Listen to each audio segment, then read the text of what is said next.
Good morning বন্ধুরা, নমস্কার।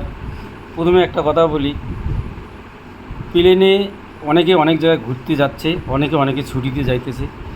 জন্ম, মৃত্যু, বিবাহ এই তিনটে জিনিস ভগবানের হাতে, কিন্তু এইভাবে মারা যেতে লাগবে, এটা মর্মান্তিক ঘটনা।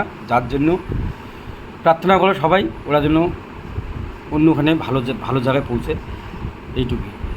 কারণ জন্ম, মৃত্যু, বিবাহ এই তিনটে জিনিস ওনার হাতে। বিবাহ কোথাও হবে তাও বলতে পারবেন না, জন্মটা কোন সময় হবে তাও বলতে পারবেন না, আর মৃত্যু কখন হবে তাও বলতে পারবেন না। এটা সব হচ্ছে উপরওয়ালার কাছে।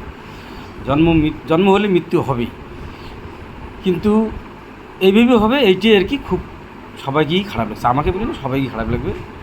কেউ পরিবেশ সহকারে ঘুরতে যাচ্ছে, কেউ ছুটিতে যাচ্ছিল, ঠিক আছে।